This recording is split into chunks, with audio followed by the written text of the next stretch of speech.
connection, if you have a connection to yourself,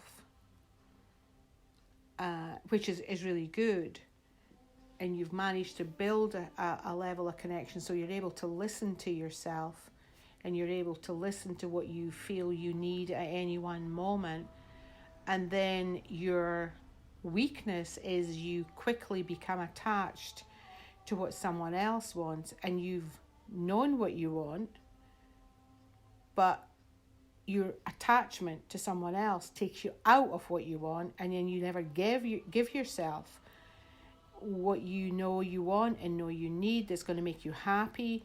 You make it, you let that go and sacrifice that for what someone else needs, instead of, you can still give that person what they need, but you can also give yourself that.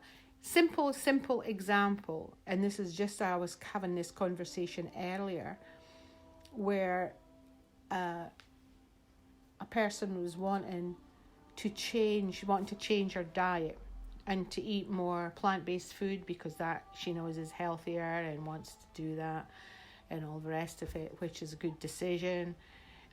It's a struggle. Nobody else in the family is eating plant-based, and it's a big deal. Although they're not making it difficult for her, there is no resistance to her moving forward with that. But she's in the process of changing the habit. But she also has a habit of always looking after everybody else first, ignoring herself. So anyway, she is listening to her. She's learned a connection, a level of connection. So she's saying to herself, I really would like some potatoes. I would really like to eat some potatoes on my meal this evening. And she's like, so she says to her husband, I want potatoes. And he says, well, I would rather have rice with what we're having. And so instead of even giving herself the opportunity to throw a few potatoes in to cook, she immediately ignored the fact that she really was craving potatoes and just went and had the rice. Now, there's nothing wrong with that, but it wasn't even in her mindset to think, well, yeah, okay, I'll make you the rice if that's what you want, but I'm still going to throw in a few potatoes for myself because that's what I really want. It didn't even cross her mind. And that's really because the weakness is, and she was talking about connection. She said, I have to connect to myself more. So there is a connection, but your weaknesses are your attachment to how other people are, what other people want. As soon as you lose your connection, instantly, when you're given information from someone else and they would rather have this, and you just ignore yourself completely and basically turn your back on yourself. And that is a very common thing to do without any consideration. And it isn't that you needed to turn your back or ignore what the other person wants. You can have it all. They can have what they want. You can have what you want. And that's a very, very simple example of how that works. But if it's happening on that level, can you imagine when a big thing comes in, or a bigger decision to make, or you've got a life-changing decision to make? You're not going to find it very easy to step forward if you're not able to step forward with a simple thing, rice or potatoes. And you just give up on yourself in those simple moments where if it didn't really matter and you're not actually caring, but she did know what she wanted, she just didn't give herself that. And it was quite a big insight to see that.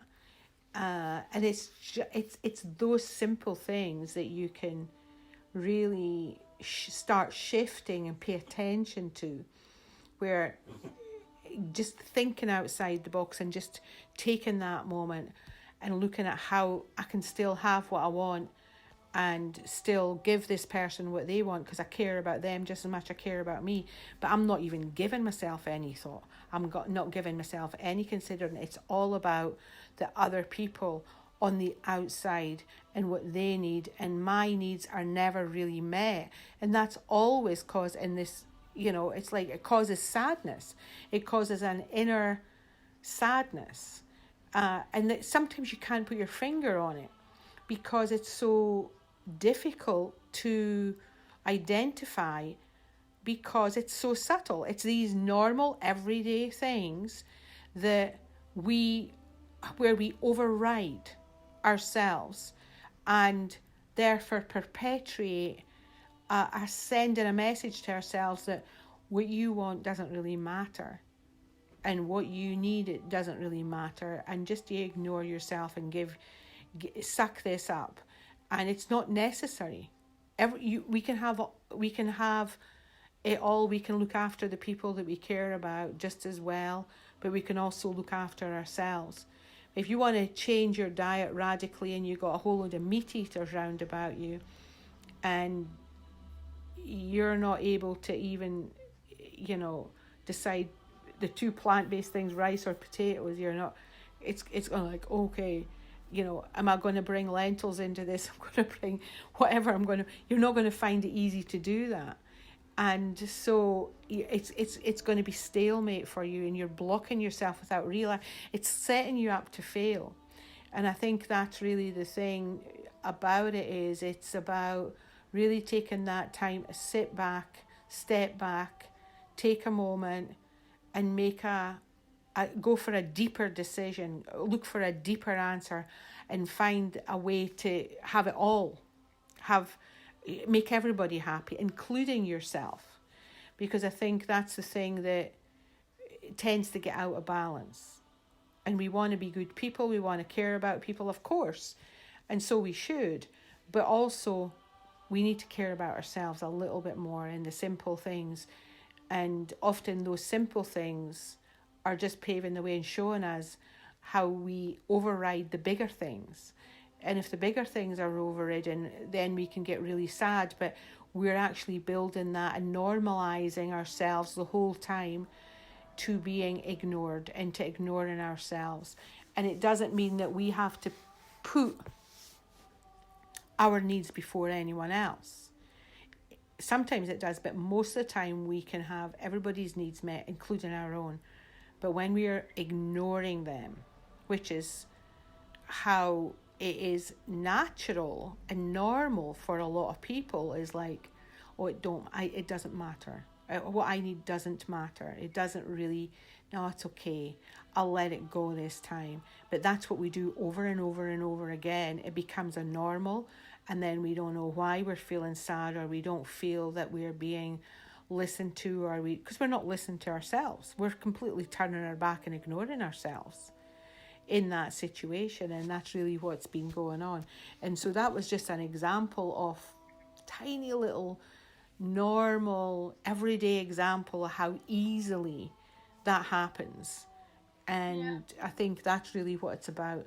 So I feel when you exercise and eat well to impress someone else, for the benefit of someone else, but you're not really connecting to why you're doing it, and you're needing that approval or that praise or that recognition from someone else, you're doing it for the wrong reasons, because ultimately they're doing it, if they're doing it for them, they're not going to even really mind too much. I mean, it's going to be very nice if you're feeling fit and you're exercising and you're keeping slim and you're doing all the stuff to keep yourself healthy. Really, really good decision. But if you're doing it for the wrong reasons, you're not going to be able to sustain it. You're not going to keep it going.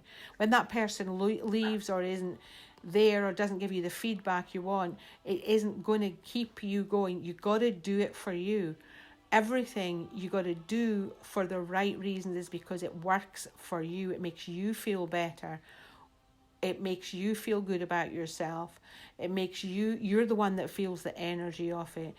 But if you're doing it for somebody else's benefit, you will stop doing it because they are not giving you the feedback. So the connection to yourself is about, I'm doing this for me, and it doesn't matter what anybody else is doing. And if I do it for them and they don't give me what I need or what I'm looking for, whatever it is, however subtle it is, then I'm likely to stop doing it because of them. That becomes the situation, and that might have been what's happened for you. When you were exercising at one place, you weren't getting the feedback, things changed, and you like stopped everything, so you're just laying in bed, not doing anything. And now it's like, okay, I'm really excited because I got back up and I went swimming this morning. That's really what I really want to do. But I was doing things like that before, but I was doing it for the wrong reasons. But I'm just discovering I like it. Oh, interesting. So now I'm doing it more for me than I'm doing it for someone else. It's not because of someone else's influence or my need for that person to like me or love me or care for me or think I'm a cool person. I'm doing this for me because it's right and it's peaceful and it makes me feel good about myself. Feel good about yourself and you are in that place where you don't want to do anything to make you feel better, then sometimes you got to be motivated, and you see a role model or you model someone else or something motivates you, and sometimes you need that external motivation. But it's really important that you don't attach to that external motivation and you bring it back. The more that you do it, then the more that you can connect it, that it starts to make you feel better. And you've got to keep that in mind, where you're really, you sometimes need that support to start a process of changing your behaviors and changing your habits to be more healthy, or whatever it is, whether it's your diet or whether it's your exercise routine or how you're thinking or what your activities are or what you're distracting yourself with. And you start seeing what it does. It drains your energy. Any type of distraction tends to be an energetic drain.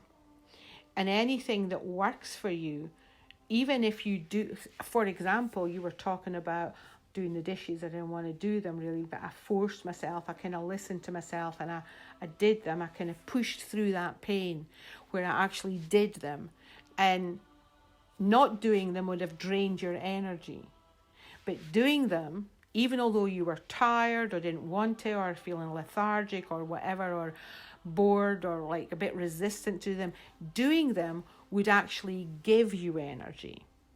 And really that's what it is. It's about the energy. So anything that distracts us or we avoid or deny drains our energy. And when we actually take an action to do something that is kind to ourselves or going to make us feel that we're looking after ourselves a little bit better, or we're showing a kindness or a thing that's going to improve our lives, whether it's what we eat or whether what we exercise or just cleaning up our apartment or whatever it is, it's going to build energy. That is an energetic boost. And even although it's tiring, we'll still feel energized when we've done it. And that's the paradox of it. Whereas we think, oh, I'm too tired to do this. I'll just leave the dishes in the sink just now. But they're still going to drain your energy. They're still going to subconsciously exhaust you. And you're not even maybe going to be aware that that's what's going to happen. And so as soon as you can overrule that and get out of that mindset and just push past that little pain that you're feeling and get in it and expand in it and just go, okay, I'm just going to, I'm kicking and screaming when I put the dishwasher or wash the dishes or whatever it is I'm doing, or vacuuming or whatever, or taking a run or going to the gym or going to the swimming baths or eating a food that is like, okay, I'd rather have a chocolate bar, but I'm going to have this instead. I'm going to have this piece of fruit or whatever.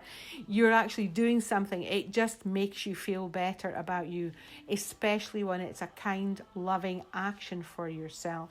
And I think we're very good at avoiding these responsibilities that make us feel good.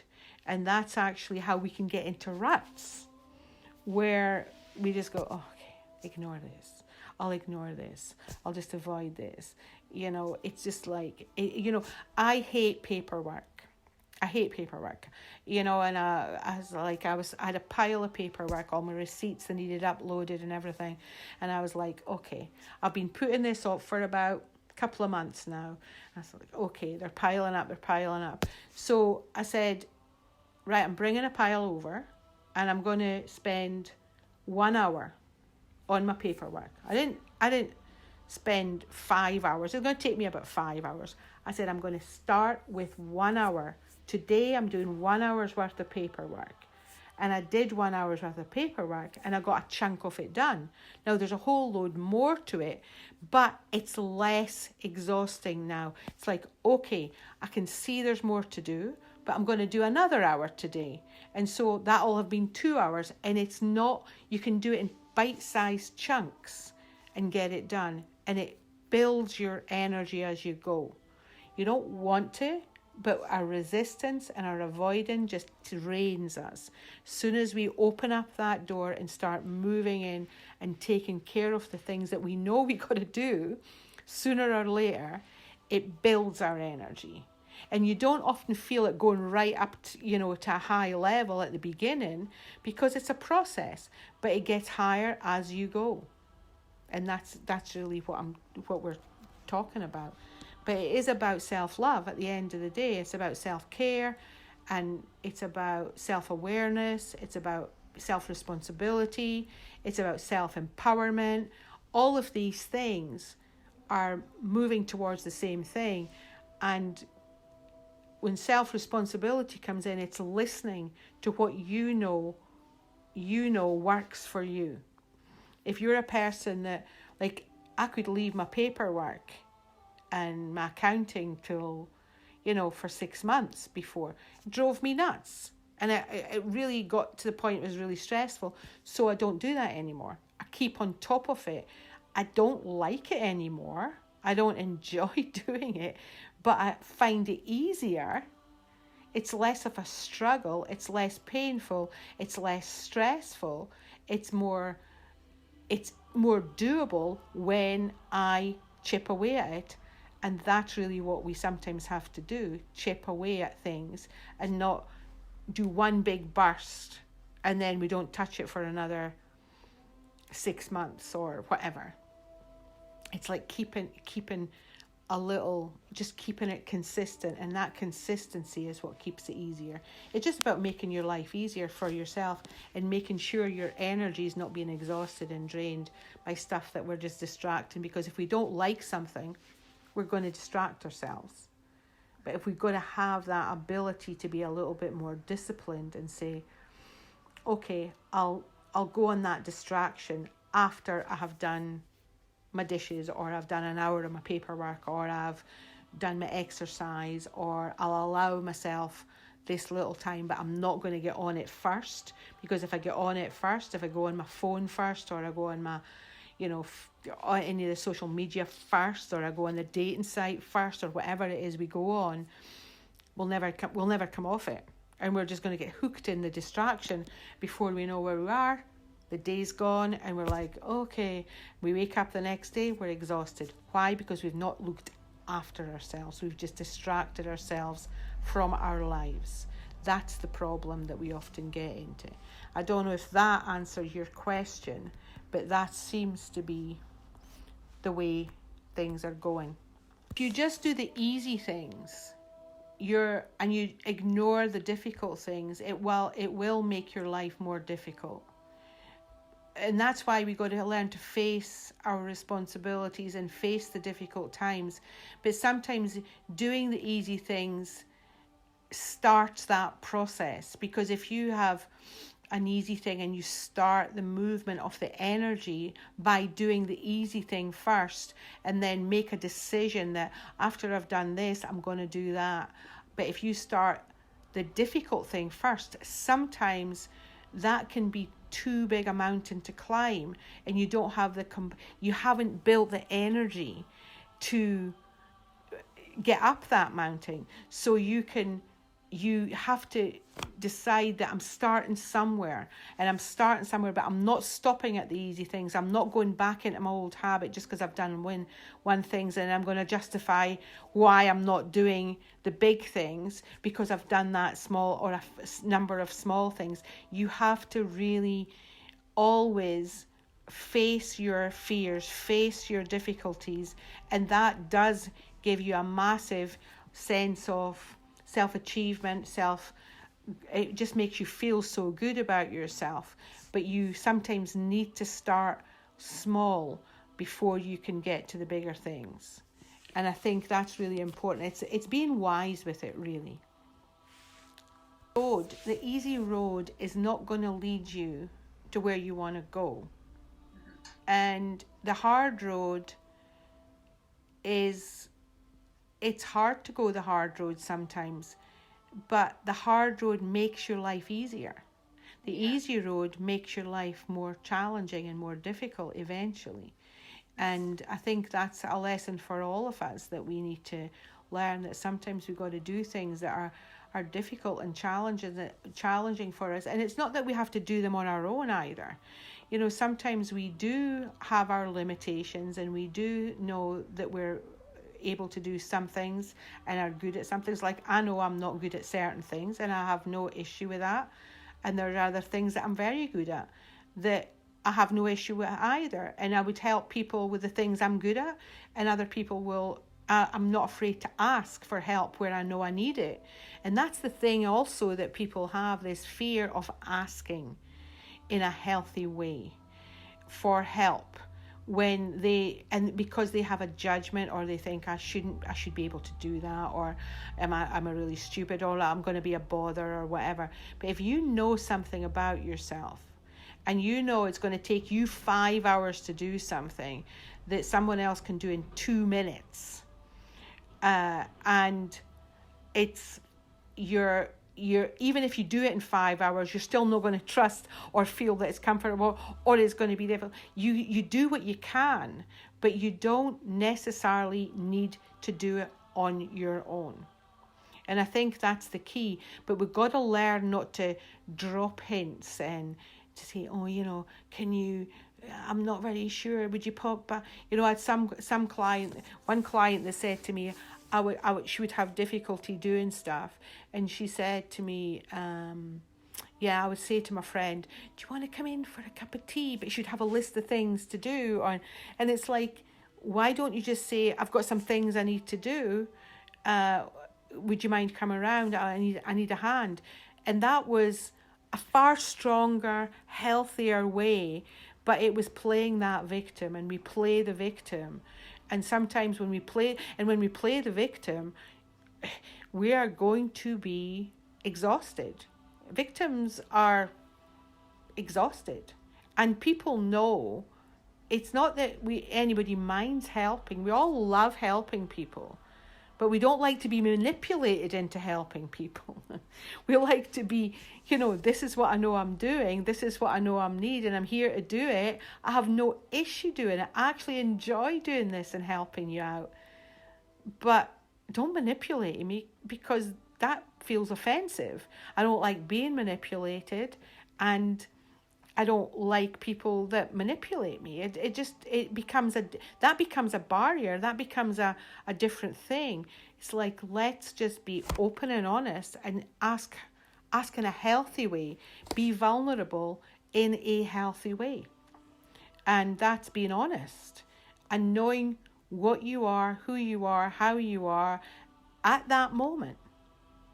And that changes the whole time.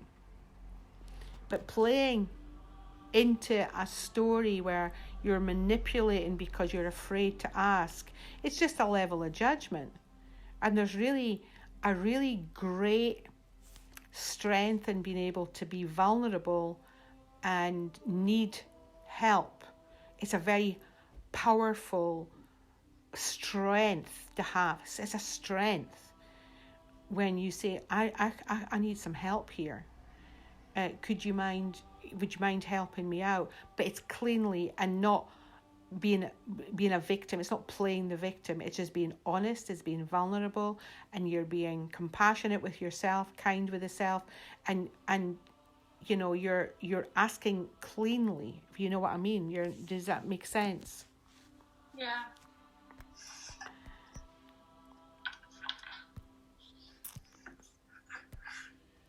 I think that's an important thing to look at, is what am I avoiding? What do I know about that I am putting off, that I am avoiding? Because if I know I am in avoidance of something, whatever that is, then that avoidance is going to start draining my energy. And I think I'm getting tired because I'm just down, but I'm tired because of avoidance and denial of responsibility. So what else do I know when I look around my life? What do I know I want to do? What do I know I need to do? What do I need to take care of?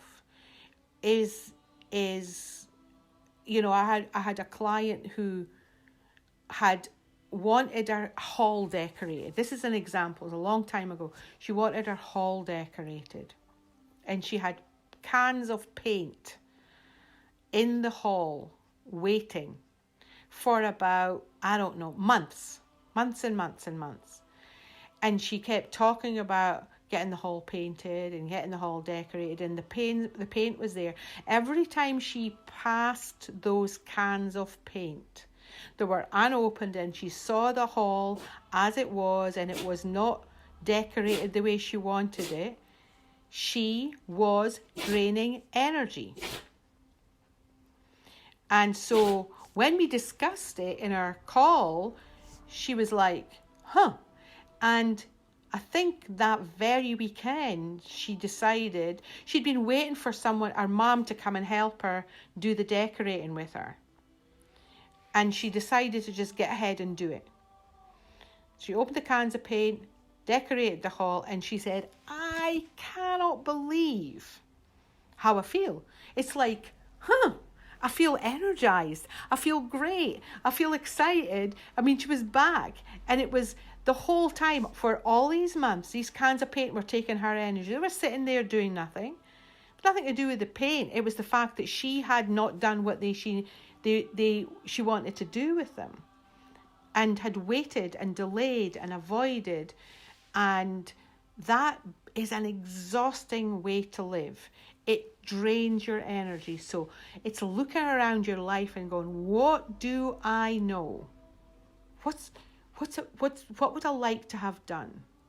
What do I know? Every time I open that closet, is it bugging me? Maybe I should go in there and sort it out a little bit, or clean it out a little bit, or get rid of stuff. Every time I open my sock drawer, is it bugging me? I particularly did that myself yesterday. My sock drawer was annoying me. It was so full, I couldn't always open it. Every time I opened it, I was getting stuck, and I was like, okay, I'm taking the thing out. Took it out of the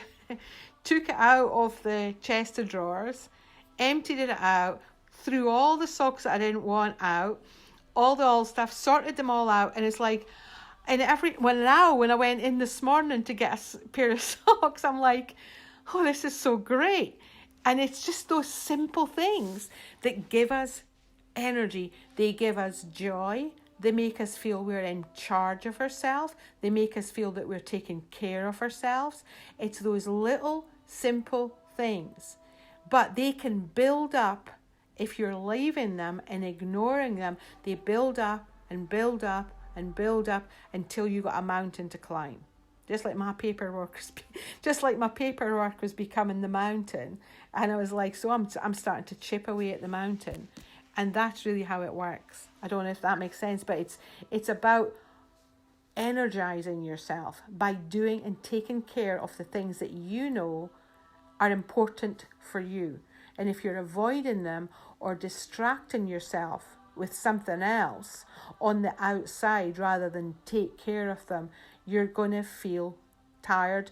It is a way to get into depression. You can drop, so your energy can get so low. It just feels like you've got too much to do and you just can't be bothered doing anything. I'm really stuck on an emotion or in an emotion that is uncomfortable, that doesn't seem to be making sense to me, or I feel confused by it, or I feel stressed by it, or I'm upset by it, and it just seems to be stuck, and I'm stuck with it. Sometimes I will call somebody and say, listen, I don't know, I not that I'm asking for a person to fix it or change it. I'm looking for clarity. And so sometimes we need that external viewpoint, or a neutral viewpoint, or an objective viewpoint that helps us become clear, that helps us land and put it somewhere it belongs, because otherwise emotions can take us over. And if something is taking you over, then it's really good to reach out again and just be clear. Just say, this is what I know. I don't know why I'm feeling like this. I don't know what. And be as honest as you possibly can be. And then you'll get the help that you sometimes need, just to make the connection to what it is. Because sometimes you don't know why you're feeling what you're feeling. You have no idea. You just like, and then when you go have an objective viewpoint, and somebody says, well, here it is here. I mean, I was stuck in an emotion a little while ago, and I said, I just can't seem to get off the bit about something, and it was about writing.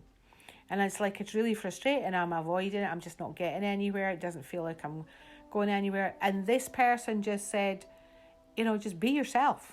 A simple thing. Just talk about you. Talk about yourself. Talk about that's your honesty. There you go, right there. That's the realness. That's what's attractive. That's what, not that it's all about me, but when you're honest, that's what is attractive. When you're vulnerable, that's what's attractive. Not vulnerable and weak, vulnerable and honest, without judging. And that becomes a whole other way of looking at things. And I was talking about a book that I'm writing, and I was like, it just feels like there's a disconnect somehow. And the thing that was disconnected was me. And I'm writing it, and I was like, there's a disconnect. Oh yeah, the disconnect is me from how I'm feeling. I don't want to feel this, so I'm disconnecting from it. And actually, you got to connect it rather than disconnect. You got to say, this is how I'm feeling. I'm feeling nervous, or I'm feeling whatever. And it becomes a whole other experience.